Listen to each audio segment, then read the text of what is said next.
Your attention is you. Where your attention goes, your life goes. There was a man named Carlos Castaneda. You may have heard the name. He wrote a book called The Teachings of Don Juan, which became a cultural phenomenon read by millions across the world.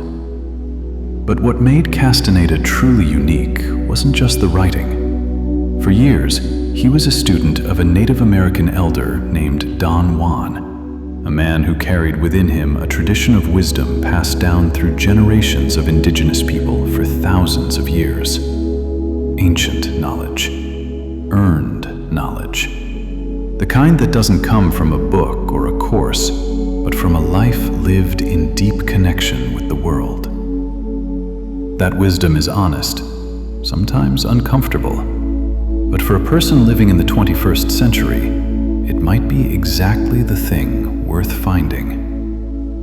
And what I want to talk about today is one idea at the very heart of everything he taught. A message about attention, about presence, about what it actually means to live your life instead of just passing through it. Many people wake up and within minutes, they are already in their phones. The feed, some news, a few notifications. Then the workday starts, and it's more of the same. Emails, messages, ads, another tab, another notification. Everything around you is competing for a piece of your attention. Then evening, then sleep. And the day was full. But somewhere in the back of your mind, this quiet feeling that you weren't quite present for it. Castaneda had a name for this. He called it leaking your personal power. Your attention, your energy, slipping away in small amounts all day without you really noticing. Why does it leave you exhausted? Not because there's too much information, but because you spend the whole day reacting and never actually choosing. Someone posts something. You respond. The algorithm serves up a video. You watch. A notification pings. You look. All day, you're a leaf in a current, carried, not walking. And there's pleasure in it. A like, a funny clip, an interesting thread. But there's no satisfaction. Because satisfaction comes when you did something, not when something was done to you. I'm not against pleasure. I'm against pleasure that costs you nothing, because that kind never truly fills you up. It just keeps you coming back for more. I don't want all these words to sound like judgment. We're all human, and millions of people, myself included, struggle with the very things we're talking about today. I know this because I've lived it myself. Everything I'm sharing with you comes through that lens, not just ideas I've read about, but experiences I've gone through personally.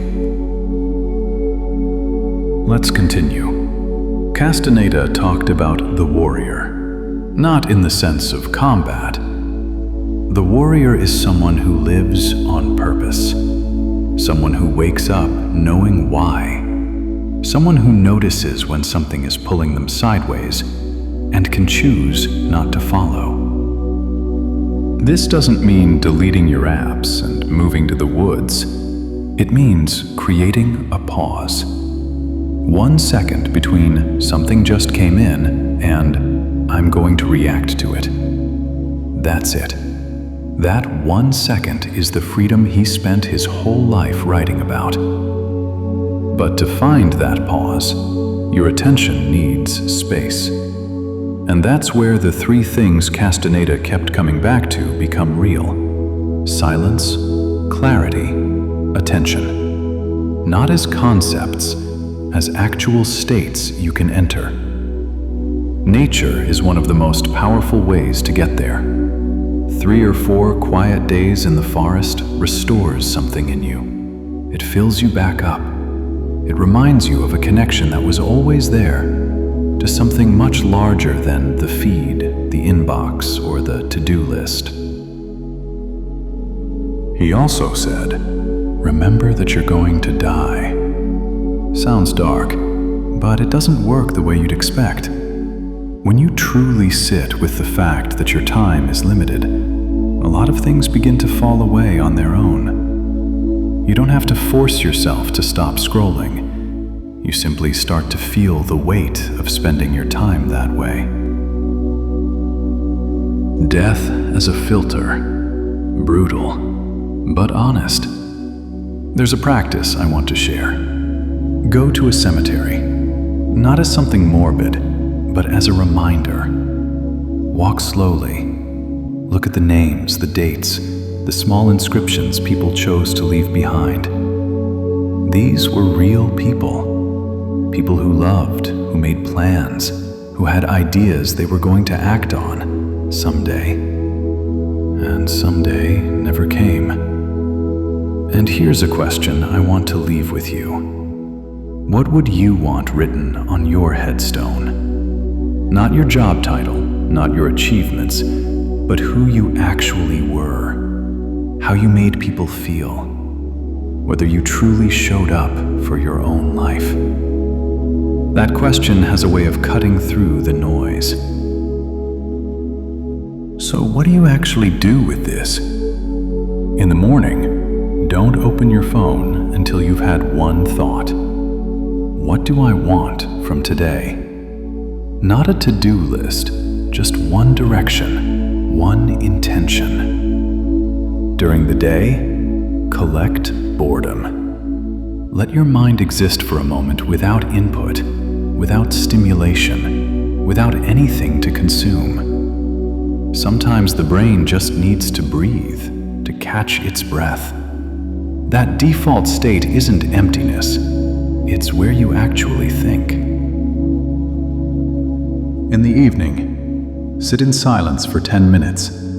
Don't meditate, don't put on a podcast, just sit. It feels strange at first, but that's where you begin to hear yourself again.